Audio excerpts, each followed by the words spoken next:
Right, I'm going to go through market cycles today. Everything that we do when we're trading, when we're investing, is we are trying to work out where the market is at the moment. And a big part of that, of course, is psychology. Zoe, I am trying to get that psychology course sorted for you. As soon as we have it, I will let you know. But psychology is a big part of what is going on. But before we do that, a bit of housekeeping. I've got some questions from folks to do with templates and Fibonacci. So let's do that quickly now. Templates, when you install the M2 template, you get this lot. And I thought there was a video inside the members area, education area, explaining that I've got rid of most of this stuff over the years and stripped it all back to a bare chart, as bare as is possible. And if I haven't done that, Ashley and I will have to have a look later and make sure that we change it. But what you do is when you install it, you get all of this lot. I don't use this anymore at all. I don't find it of any use anymore. Indicators go through phases when they're really good and then when they're really poor. And apart from which, it eats the CPU on your computer. So the best thing to do is right click and take it off. And if you go to stochastics, I take them off. I don't bother with them because when you're going on daily and weekly, they're too slow. Pierre doesn't use them for 4 hour. And actually, to get rid of anything off the indicator list, just right click, go to indicator. And we want to get rid of the Bollinger Bands. I don't bother with them anymore.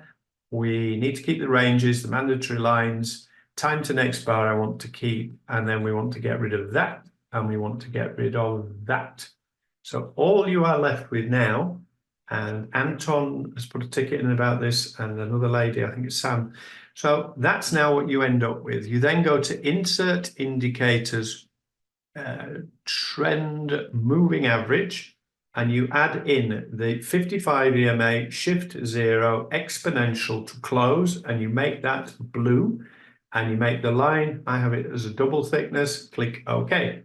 You then go to Insert Indicators, Trend Moving Average, and you add in the 200 EMA, same settings. And this time we want this to be a nice green color. So we're going to go for green, double thickness, and there. That now is the template that I use all the time, what Ashley uses. Now what you need to do is right click and then go to Template, Save Template, give it a name. I have mine classed as A, M2, just the 255. And the reason is then it's at the top of the list and you save it as that and click Save. Now, when you load any new chart, all you have to do then is you go to the chart, you right click, find the template and just add that new template. When you've done all that and you've got all the ones down the bottom that you want, so this is my weekly layout. So I have loads of things in here. I have weekly charts and daily charts. This is the one I use at the start of the week on a weekend to do my analysis. And so you go to File, Profile, and give it a name. And so I class this one as weekly charts for EMAs, and that's you then save as. Now, when you come to save as, if it's something new, or you can pick whatever you want, and then during the week, I have a separate profile that only has the charts that I am looking to trade. Because if you leave this lot up all week, it'll drive you nuts. There's too many to look at and you end up missing everything. So I hope that answers and solves that question. Let's get rid of that. Now, another question we had, one was from Zoe. She wanted us to look at shorter time frames. So Ashley's going to go in detail about that this week in his section, and I'm going to leave him enough time to do it. Alan, I hope you just saw that I just did for the template. If you missed it, watch the recording of the video, and if you can't fathom it out, Ashley will be in touch and he can have a session just to help you to set it up. So that's the setup there. Now, another question I get asked all the time is fibs, Fibonacci, where to put them, how to do them, what to do. On a weekly, often they are too far away from current price to be particularly relevant. But if I was going to fib this weekly Swissy chart, I would be going from the recent high to the recent low. And remember, what we're looking for are pullbacks. So after we've had a breakout, we look for price to pull back into an area where we think it is probably going to consolidate. And as this area here has been important in the past, and we have the 55 EMA, and we have the 78.6 fib, and we have the 89 hold number, even on a weekly, that is an area I would be willing to place an order to take this trade. You could be ultra cautious and put your stop above the 78.6 as well if you wish. You could have a trend line here. The overall trend line in here is way up here, but you could also have a trend line then going from this recent high down here. And now I have got on a weekly, which is unusual, a weekly 5 or 6 reasons, and the 7th reason being that if we can get in here and risk 60, 70, then there's a potential to make 5 times, 6 times the risk down to the recent low. So that is what we do, and I'm just going to whiz through a few for you. This is the dollar index. So the dollar index, when it previously, even though we were getting lower highs, because we were above this lot, we were looking at longing the dollar. When the dollar broke down here, then we had to change. And our initial fib on the first part of the move was here, and we were looking for pullbacks. I only start to pay attention to fibs when you get to 50%. So that one was of interest. Now it's moved, we have to now recalculate, and we go to the next recent high and consolidation. So here we had all this lot going on. And now we're looking for the same thing again. We're looking for pullbacks. I said the other week, I think a month ago, when price was breaking through here, I anticipated it would struggle at the 55 and then at the 200. And as it is on a daily, I believe that's what it did. Now the VIX, I don't bother fibbing that. This is gold. And for some reason, I had all this set. Oh, right. So this was gold last time. So the last time we had a move on gold, this was a perfect setup for a buy on gold here. We had 61.8 fib. We've got previous horizontal support and resistance, 55 EMA in an uptrend. And when it comes to gold and it comes to stocks, and even with crypto, I base my decisions as much on, if not more, on fundamentals, and then use the technical to where to buy. And I said to my investing folks at the start of the year, I said to you guys last year, I was buying at 1820, but gold this year is up since the start of the year, I can't remember, 20 odd percent, which you could wait years to be making that kind of money on gold. But we caught the right cycle at the right time. This then was the initial trend line. Pretend this lot's not happened yet. So this was the initial trend line. Then we have to move the trend line to there, and then that broke. So now we adjust it again. We go to there, then it breaks again, then it goes to there. So now that, can you see there and there were perfect opportunities to buy gold in an uptrend for multiple reasons. Now it's moved up again. So now we have to move again to the recent low and the recent high. Whoops. So that could be an area, or that could be an area. I think I've chosen this now for this one. But again, you're looking for a pullback, consolidation, and then price to continue. So in here is where I am interested to buy gold. This is silver. Silver is pulling back at the moment. Now we are getting lower highs here. So technically, if you were just technically trading, you would be thinking this is in a downtrend, you only want to sell. But because I want to buy this metal, and this metal this year, again, for the folks that are with me in the investing site, I said and explained why I was buying silver. And even from the start of the year, silver at its peak was up 50%. And believe me, you could have waited 5 years to make that much money if at the normal period of time, because normally it just doesn't go anywhere. But fundamentally, I believe that there are multiple reasons fundamentally to believe that silver is going to keep going up. If I wasn't buying silver at the moment, or helping me to get involved in silver miners at the moment, the big area that's screaming me here is 2770 for multiple reasons. Again, in an uptrend, we could put a trend line in here as well. So if we put the trend line in, we would go from there to there, everything going on there. Oil, I have fibbed it going down because it's broken lower, and fundamentally at the moment there's an oversupply of oil. The one thing that could kickstart oil is, God forbid, things get worse in the Gulf. Then this is the S&P. So S&P, previously I've shown you this, it kept going up, pulling back, up, pulling back, up, pulling back.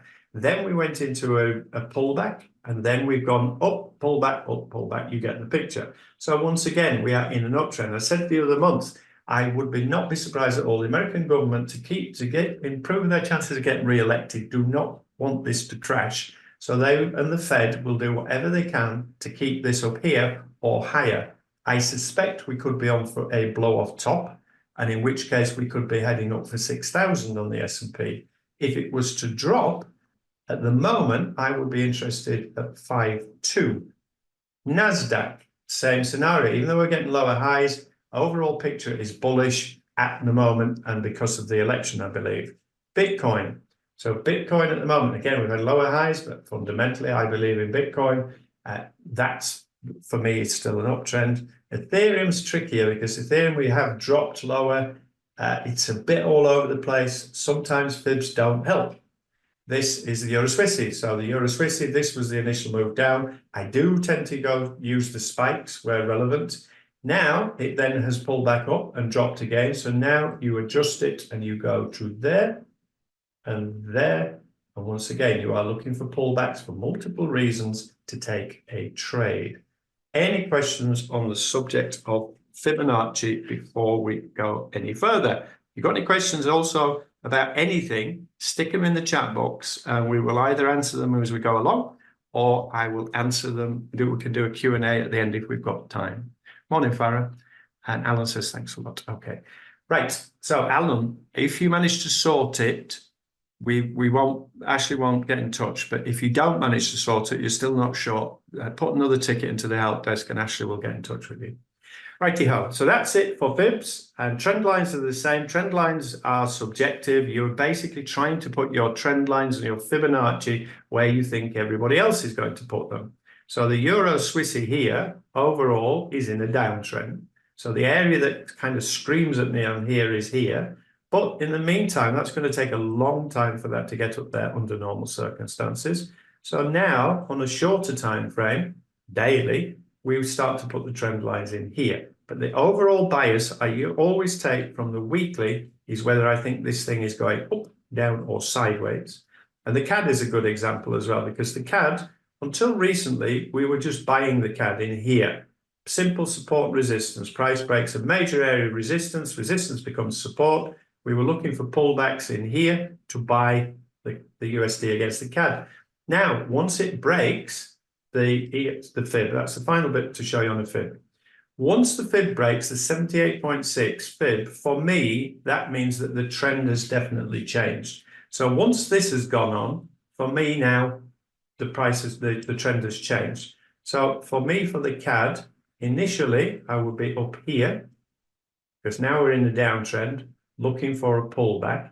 Then we've got some consolidation going on in here, so we can put it anywhere in there.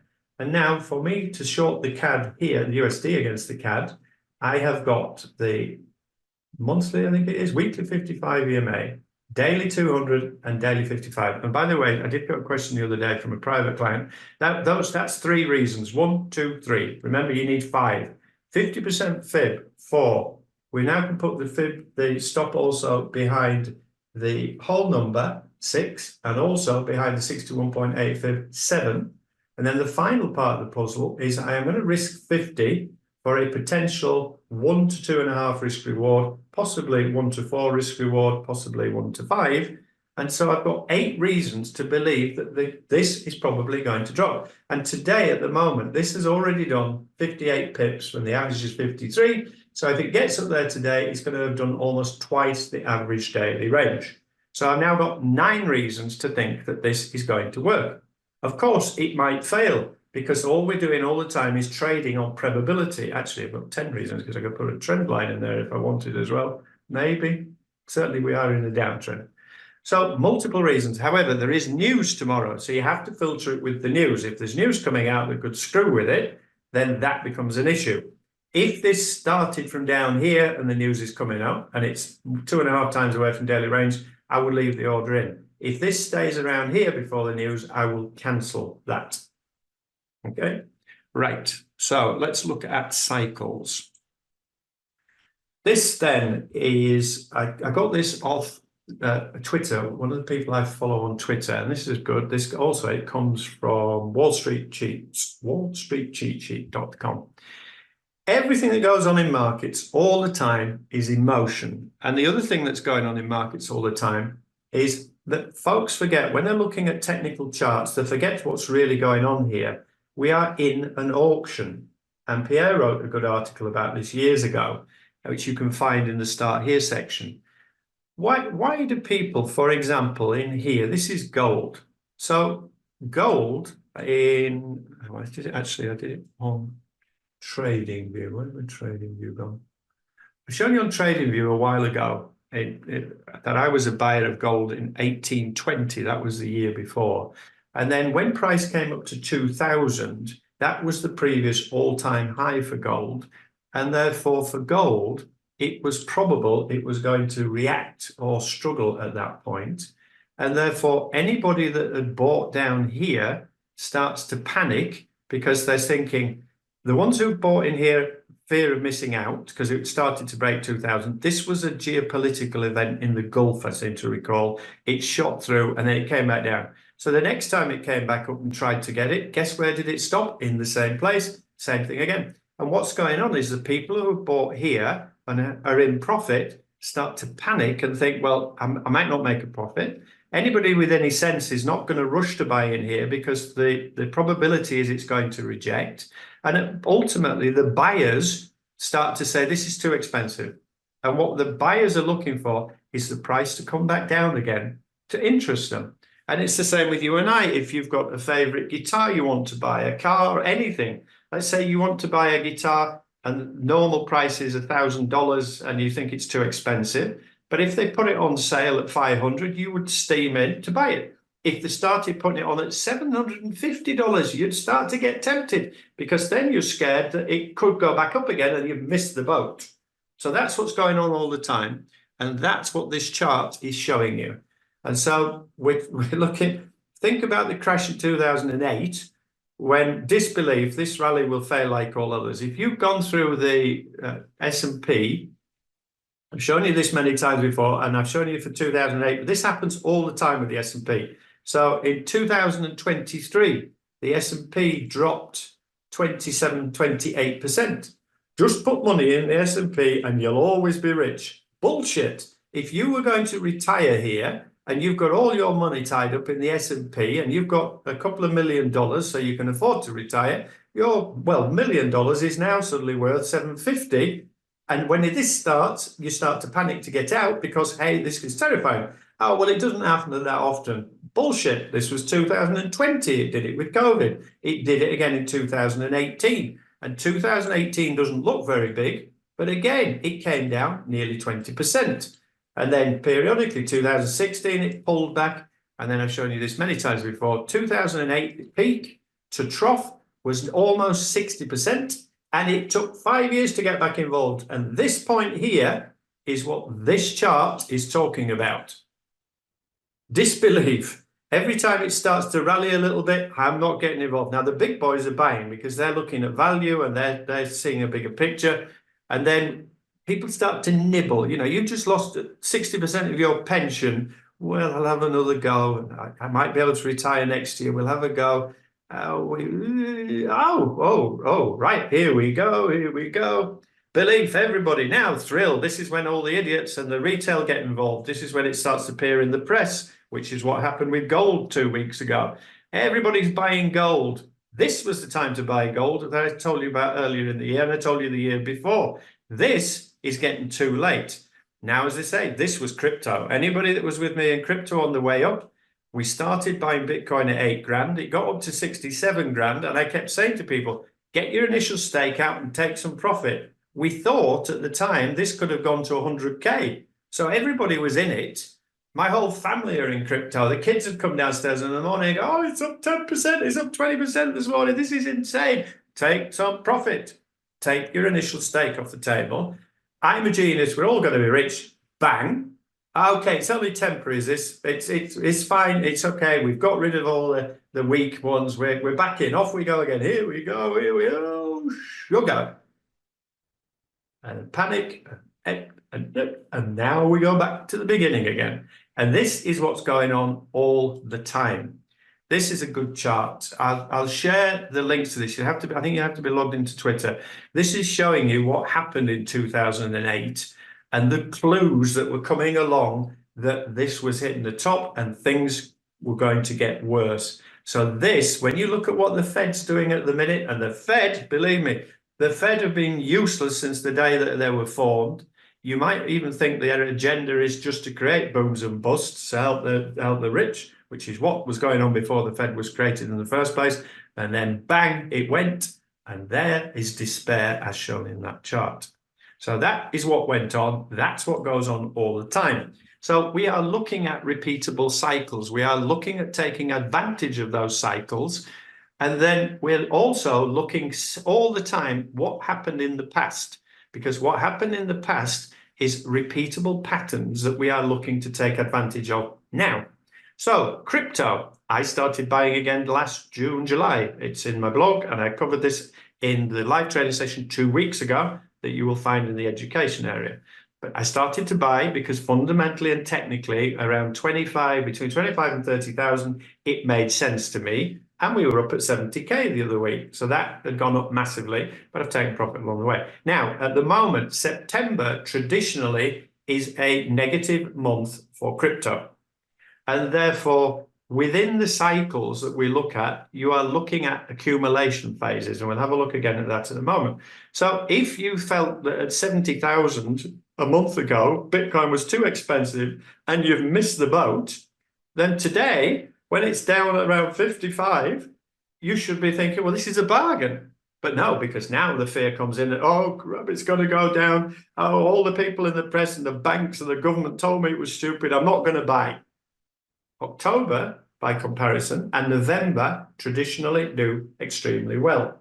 So what you have to do is do the research, work out what you think is a good buy for something, not financial advice, and start to accumulate when everybody else is panicking if it's a solid project and if the overall picture still looks solid.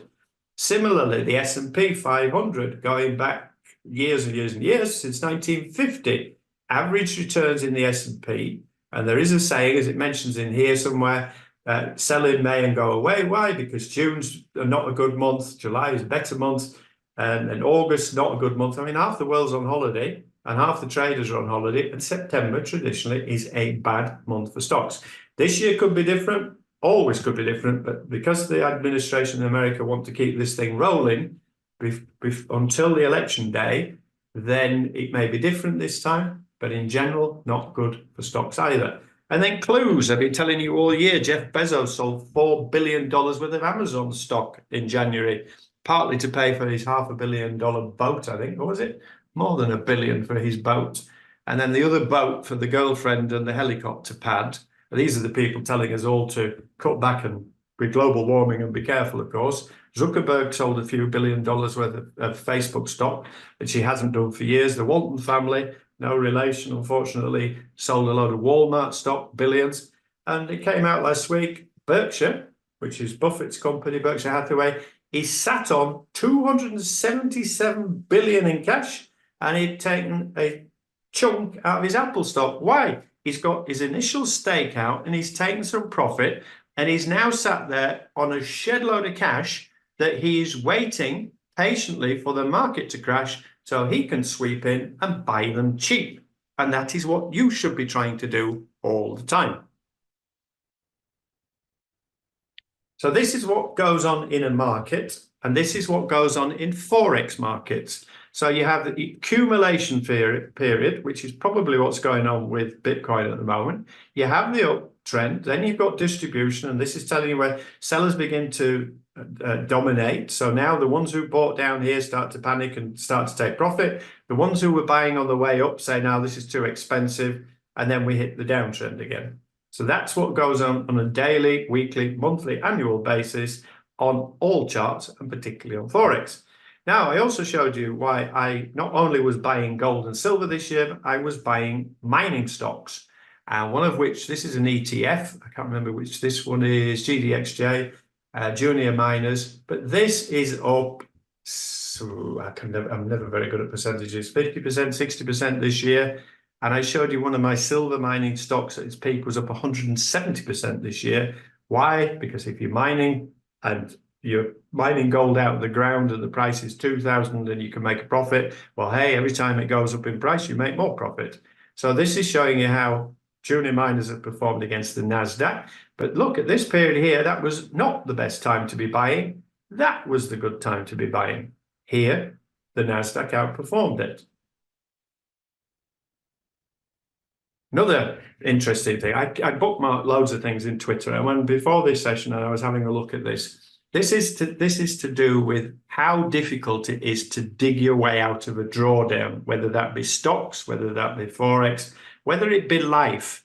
In my early 30s, I nearly lost everything because I had a very expensive divorce, and to get custody for my kids basically bankrupted me almost. So I have been in the negative situation and had to start all over again.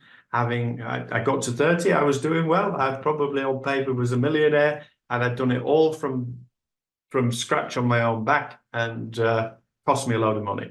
So the moral of the story is anybody who's been in debt or is currently in debt, it is not only, I usually say it's twice as hard to get back to zero, but the further in debt you get or the further in drawdown you get, it exponentially multiplies and multiplies to a massive degree. So if you have a 1% drawdown, you only need this to get back to level. When you start getting to a 40% drawdown, now you need to make 67%. And then here, if you get into a massive drawdown, this is the required gain on here.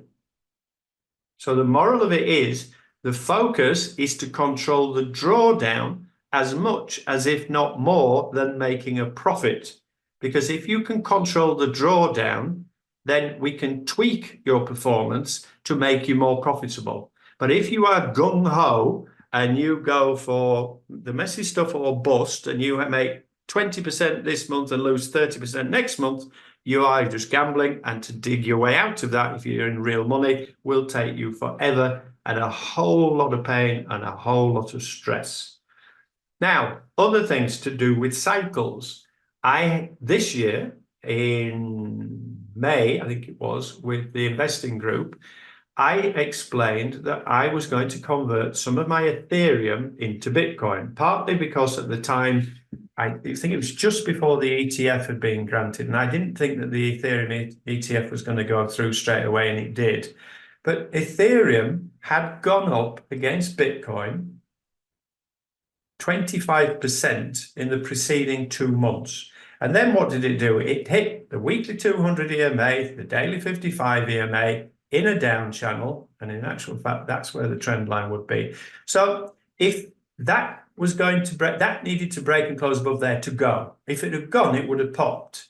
But here, because of the buyers losing interest, too expensive, etc., that was the time. And by converting my Ethereum into Bitcoin, then if I'd left, I didn't convert it all, I converted a chunk of it, but that would now be down 29% relative to Bitcoin. And everything is relative to the other side of the equation. So what's going on at the moment? Gold is at all-time highs. Gold is going up, it's going up. Well, in actual fact, what's going on is the dollar is dropping as much as anything else. Yes, China, Russia, Asians are buying lots and lots of gold. Central banks are buying gold. Poland is buying gold. Ireland has bought gold for the first time in 20 years, I believe. Big clue, like Warren Buffett, big clue. They're buying gold. Why are they buying gold? Because in a crash, it is the ultimate safe haven. So this is my M2 strategy. I was looking at this earlier, saying, actually, I need to make sure that we do have a video in there showing you about the simplified template. So Ashley, just make a note about that, please. Right, you will receive an email today. I thought I wasn't going to take any more new students this year because my wife and I were going to go to Asia, but we've just had 3 months in England traveling around. Not something I'm going to repeat again, certainly not that length of time.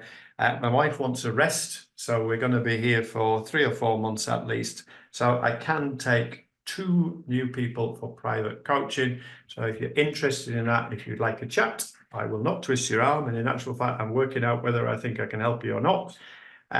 If you have a check on Peace Army, There's some recent posts from Gabriel, was one of Ashley's students. This gentleman, I've forgotten this guy's name, Germany guy, forgotten his name, sorry about that. He's done private coaching with Ashley. This is Ben, Australian from from Australia, who lives in the south of France. He wrote us a brilliant testimonial. He'd be looking for 10 years to try and find something. So if you're interested in private coaching, you will get an email today. And if you'd like a chat, then give me a call, book a time with me, and let's talk about it. So I said earlier about the CAD, the USD CAD. Tomorrow, you have to be very careful and not leave that order in, because there is the rate statement, which could rock the market. There's the overnight rate, and then there's press conference, the BOJ press conference, as well as job openings going on in the US. So during that period of time, do not have trades open in the CAD, because it could shoot up, it could shoot down, it could go anywhere and everywhere. And if you try to ride it out, you are simply gambling. If you're already in a trade, and even if you're in a loss, then consider cancelling it, or at the very least, half the risk, cancel half of it. But even then, you are gambling if you go through with that one. ADP on Thursday for the US, day late because of the bank holiday and unemployment claims. And then Friday, we never trade it because it's Forex at its silliest, and it's a rigged game. NFP, and they came out last year, they'd actually overestimated by more than 1 million jobs. I kept telling you all year, last 18 months, listen, these figures are a joke. And it came out that, yes, they were a joke. And Biden saying every month it's the best jobs plus figures ever. Well, it turned out it wasn't true. So there will be a lot of interest to see what happens with that one. I check every day with Reuters. I have a look at what's happening in world markets. I find that to be a decent site, and you can sign up for free. So you just need to hand your email over, and I find that to be good. I also recommend Mark to Market, which we've shared with you many times before. He deals more specifically in Forex, and he does a review of what's been going on and what he thinks is going to happen next. Right, before I go over to Ashley, I do have a question from Alan. Let's see if there's any other questions.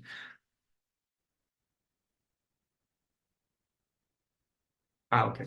So Alon says, a question. Once you enter a 4-hour trade, do you check your chart every 4 hours in order to take partial profits, or moves the stop loss to break even, or just let the market do its thing? Well, actually, we'll cover this in more detail in a second, Alon. When I was day trading, I would often take a net trade to get a better entry on a 4-hour. But then if I felt that it had room to go, I would go onto a daily to manage it.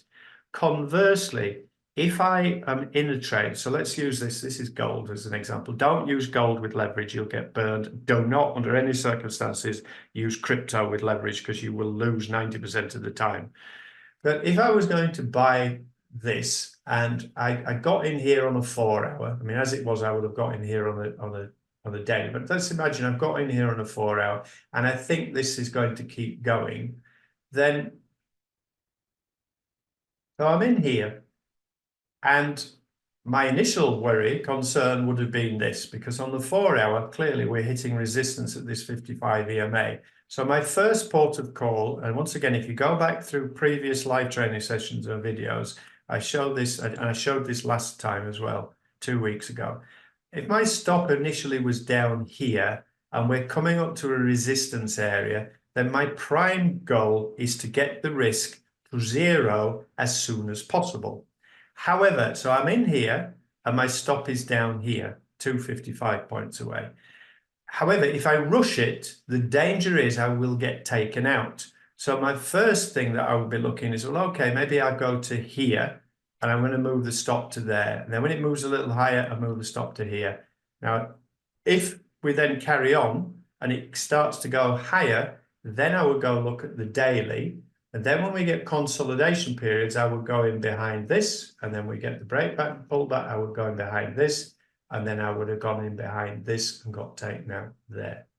So fib the time frame that you're on, but in terms of trade management, I say otherwise, I sometimes will go down to a 4-hour. If we start seeing a lot of consolidation on a 4-hour and I've got in off the daily, I will use the 4-hour to help me to move. And what I'd say to folks in general is if you follow 3 candlesticks behind, it's not a bad rule of thumb, but always when you get a pullback, wait for the low and then the continuation and then follow that up. I hope that helps. You and I would have a private session as you're a new lifetime member, Alan, so it's one of those things we could go through in detail at the time. Okay, so at the moment on the weekly, we've got lots of potential setups, but they are miles away from current price. So what Ashley's going to do today is show you what he does when he is trading intraday. He's better than me intraday because I don't do it anymore. My days in the trenches of sitting there for hours on end are long gone. But Ashley will go through with you now how to use a combination of M2 and Earth and Sky to day trade. And also he will be showing you about how he uses support zones, etc., etc. So over to you, Ashley. Thank you, Mark. Hi, everyone. So I'm just gonna share my screen for a second. Right, distant. We only have one Earth and Sky pair this week, so it's gonna be pretty easy. And I'll come to that in a second. But first M2, and like Mark said, there are a lot of setups, but they are quite far away, and we need some big pullbacks. And we could get that in a week like this when we have NFP, which is Forex at its craziest. But I am focusing on a few pairs on the 4 hour, which I'll show you. And I use TradingView because I find it much better. But I'll go through the setups. I have about 5 in here, and dollar Swissy is one of them. And now the thing to be careful about when you're trading the 4 hour is the daily and weekly time frames is kind of like the time frame we use for the direction. So whether it is going up or down, and then those are the mainly swing trades that we take when we use the EMAs. So like in here, for example, the euro. We are looking to long at 109,800. I have a deeper entry because I just prefer my stops to be not huge. So this is about a 60 pip stop.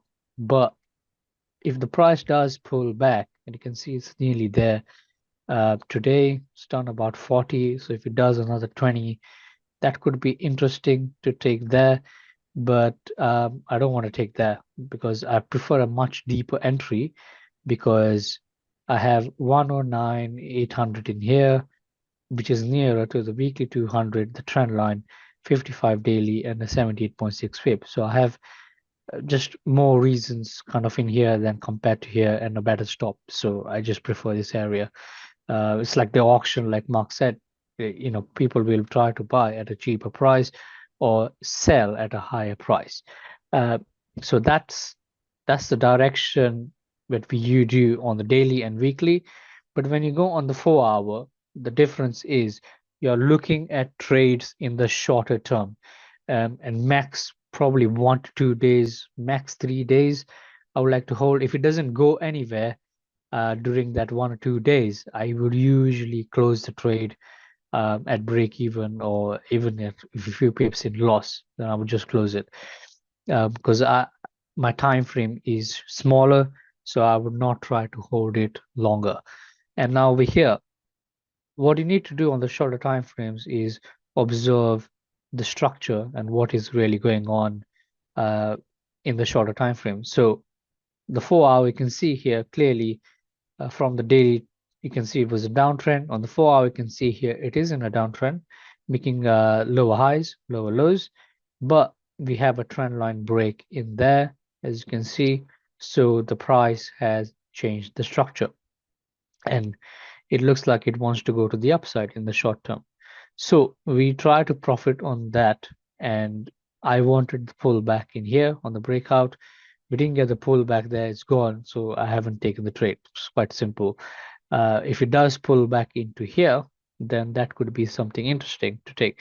Now tomorrow we have a bunch of news, which is the jobs opening, and that's I think that's about it. But today we have ISM figures.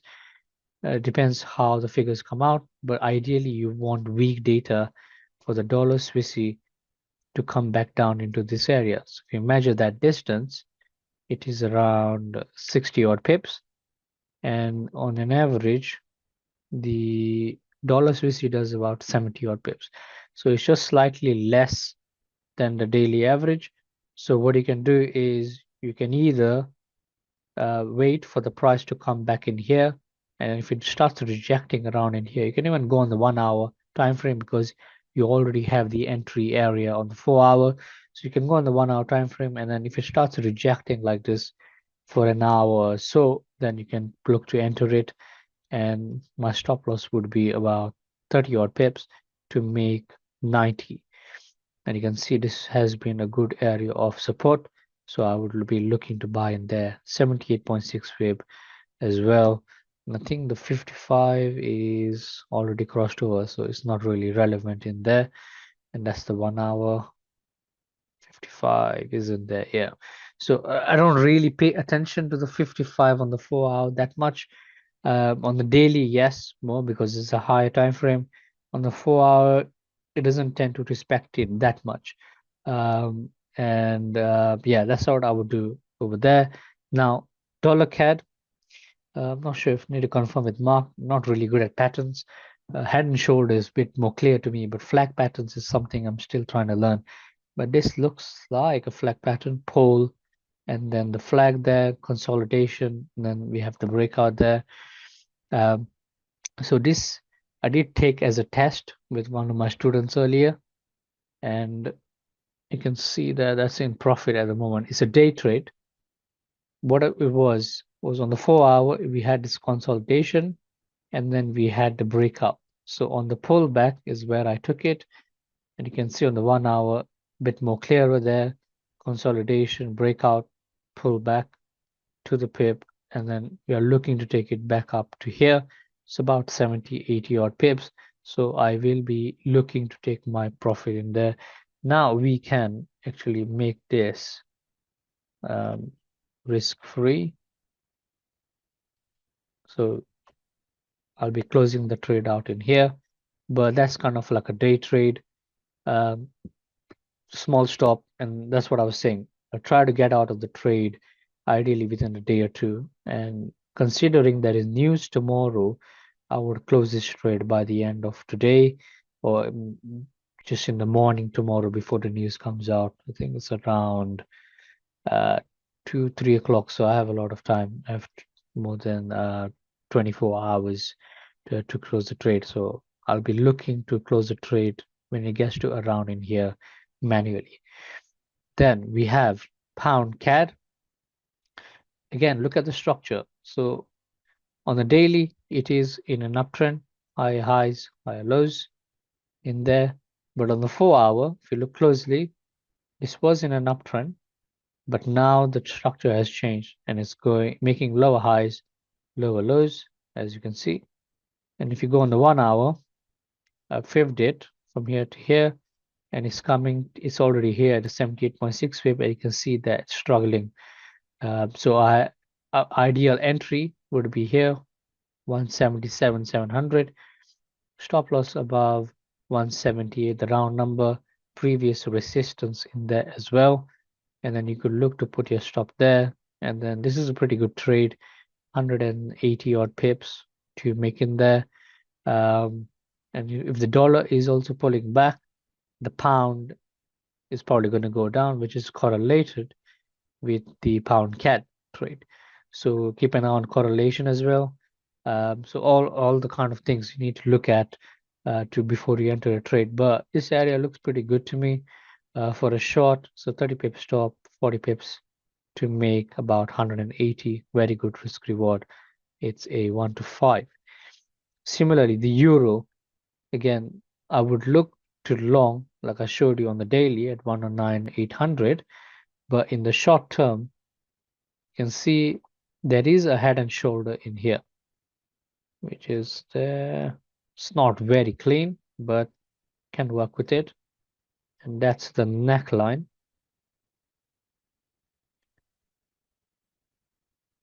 So breakout of the neckline is made a lower high. So if it comes back in here, that could be a short. to the downside, which is about 110 pips, again, like a day trade. So you're looking for the pullback into here again, into the neckline. You want to retest, and then you're looking for it to take it down for 110 pips. So that's a nice clean one. The pound, I don't like. They're correlated, but the euro looks much cleaner with the head and shoulder pattern. On the pound, it doesn't really have it. Maybe in here, but it's not very clean because of this candle there. And the last one I have is the Euro Aussie, which I had taken, and it is in here. I have moved my stop from there above the 61.8 to just above the 200, just because this candle has kind of like trying to pull back in there.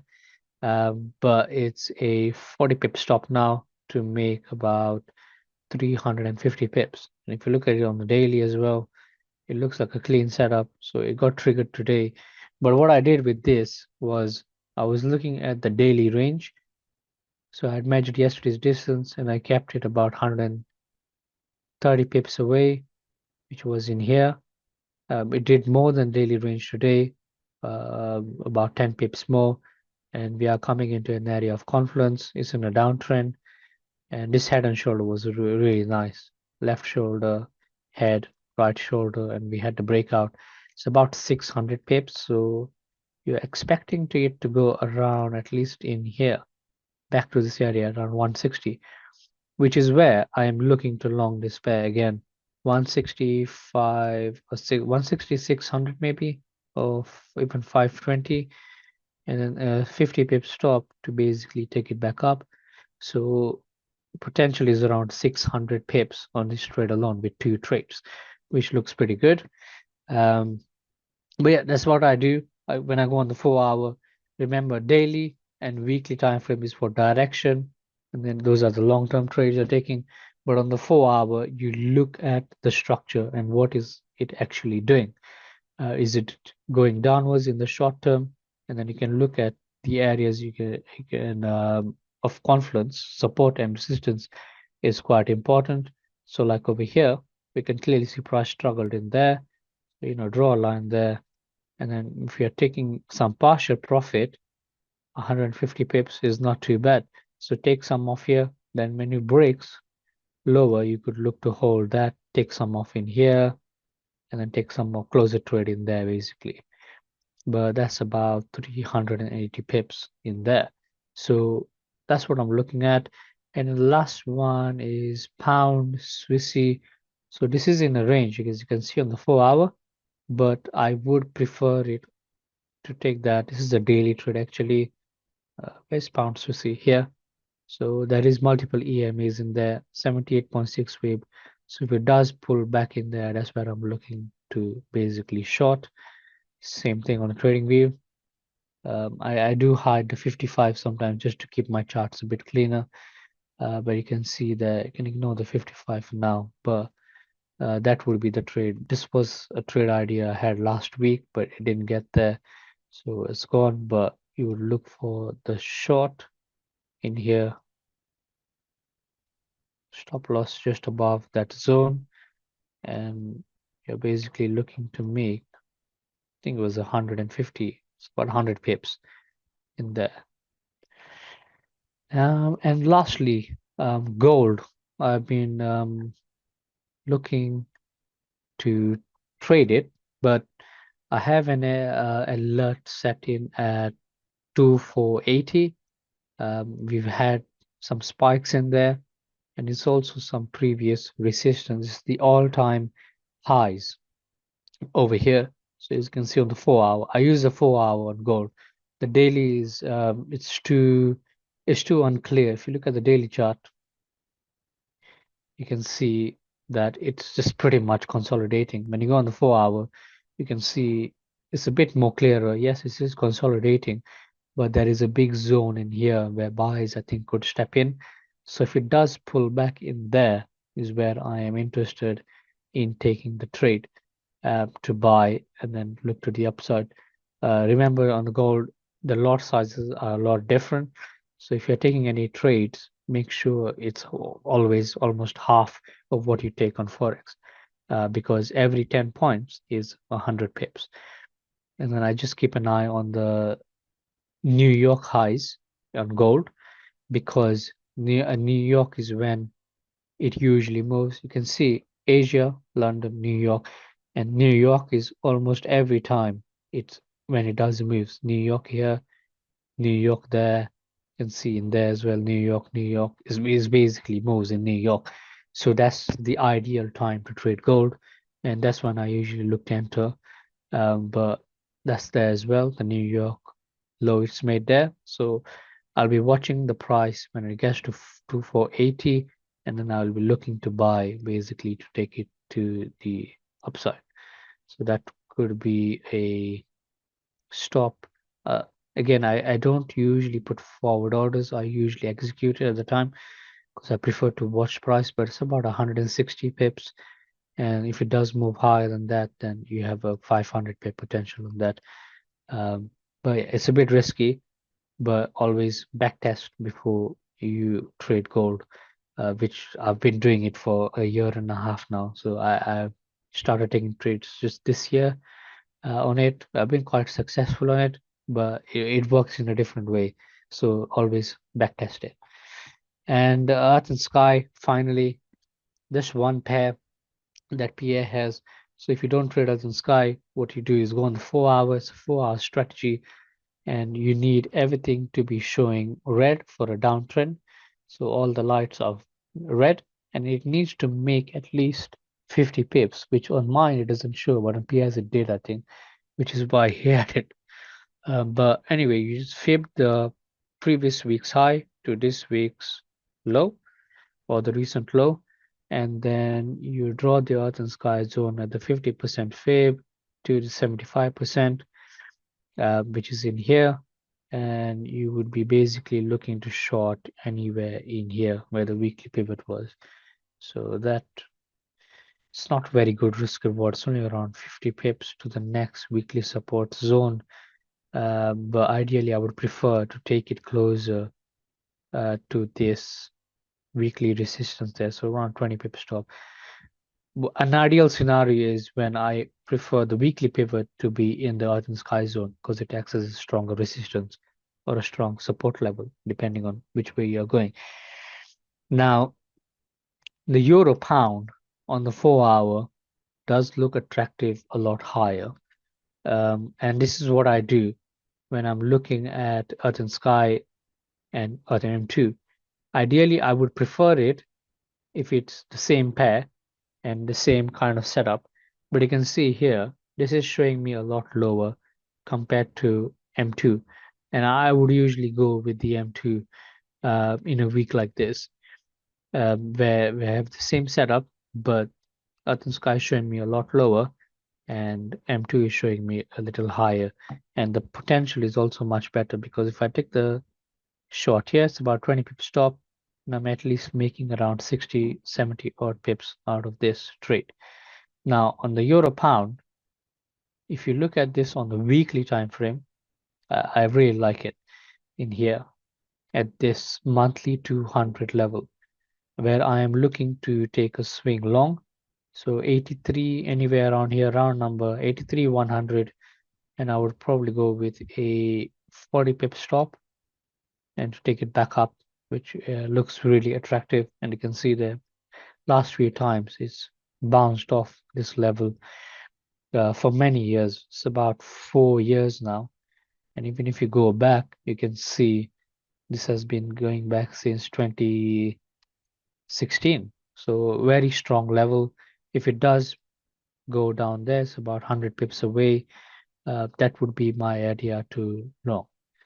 And I think that's it. And a lot of people have been asking me about the yen pairs. I'm not too keen on them. The main problem with them is that the stop loss is an issue. If you go on the daily as well, there's nowhere for me to kind of have a safe stop loss. The shorter time frames, yes, you can kind of break it down from the daily to 4 hour and the 1 hour. This is how I found this level here. Should reacted nicely and then came back down. but it was a trend line from there. And then I went on the 4-hour, and then I was trying to like find a good stop. And I basically went to the 1-hour and then found a stop loss of around 60, 70 odd pips, which worked nicely. And then I got taken out on this, which was going nicely last, I think it was, when was this? It's 24th, I think, August. It is when, no, sorry, it is, yeah, on Wednesday, 21st of August. It's when the figures came out. Nearly 1 million jobs were less. It was basically unannounced. And I was in this trade, taking a shot in here. And then basically that news came out around 3 o'clock. And then I got taken out on the spike. And then it did go down, doing about 150 pips. So that was quite annoying. But the trade idea was kind of right for me to take it there. But because of the spike, I got taken out. We have a question. Yeah, no, it's just a question, but no, it's not a question. Anyway, I'm done. Mark, anything to end off for the session? Clive says, thanks, Mark and Ashley, like the history lesson. It is history, Clive. It's all about what happened in the past and learning from it. And as a species, we're so stupid because we tend not to learn. And there's a good meme floating around. I think I shared it in the last live session. You know, we're the only species on Earth where the idiots get promoted to be the top dogs, which is not good. But at the end of the day, most people have no idea what's going on. And therefore, they are the ones that get sucked in at the end of a big move. And they are the ones who end up losing money. And I was talking to a good friend of mine the other day who's a multi-millionaire from property. And he, like me, I'm selling all my properties in the UK. The new government, the last government made it wasn't getting very attractive, but this new mob, it's just nuts. Yeah, this friend of mine, very wealthy guy, he gave $250,000 to a wealth management fund, and they made him 3% last year. And the way that the game is rigged is that, you know, you're supposed to feel grateful if they make you 5 or 6%, and then there's their fees, of course, because the priority usually for a wealth manager is A, get the fees, and B, not to lose your money. But as a result of which, you're handing out, so many people hand their pensions over to companies whose performance is little more than atrocious. It's all about educating yourself and understanding what's going on, to see the picture and then join the dots and take some action. I thought that the messy stuff was going to hit the fan last year, and it didn't, but I still had a good year. This year, I think that messy stuff's going to hit, and currently I'm having a very good year. So it's all about understanding the cycles. The webinar Alon today's will be posted in the blog. Ashley's just showing you on screen now. And then afterwards, if you go to the education session, now we're going to find out if Ashley's been keeping up to this. Go to the education section and go to live training sessions and click on that, and you will find all the old ones going back years and years and years. And they're at the top now, I think, are they, Ash? I think we moved it so they're at the top. In here. Yeah. 6 of us. So there's a couple more. I just need to update that one. Yeah. Couple more. So on the day that we do them, we publish them in our blogs, and then later in the week we then move them over to the education area. Yeah. But you can scroll back through our blogs as well. Basically, if you are lost, just click on this logo. It'll just take you to the home page, and then you get the last 3 posts. And also have a look at this one. You know, it answers quite a few questions. I had some good feedback on this post. But I basically summarized the M2 in a nutshell. So if you go to my blog, you'll see this post. But I showed you how I trade the M2 strategy, and also how I do it with the news coming out, especially. It could be very helpful for tomorrow's CAD news. So have a look and see how I trade with the news as well. And I show how I use the indicator on the right that is not used quite often by a lot. But yeah. If you watch the video, you'll see there's more clarity on that. If you could make a copy of that, actually convert it into a unit, we'll add that into the education area as well, so it's easier for folks to find. But for today, add the link into the post, and I just sent you an email with all the links as well. Okay. And then we could take the clip from the start of today's presentation and make that into a short unit to put in there as well, so we make it clear for people. No Righty problem. ho, I hope you enjoyed the session today.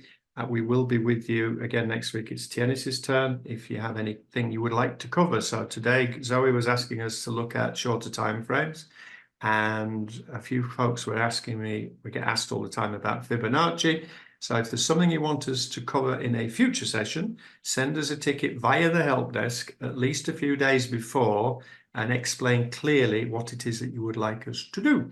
Okay, the recording will be later today, as Ashley said. I hope you all enjoyed today's session and have a successful week, and we'll see you next time.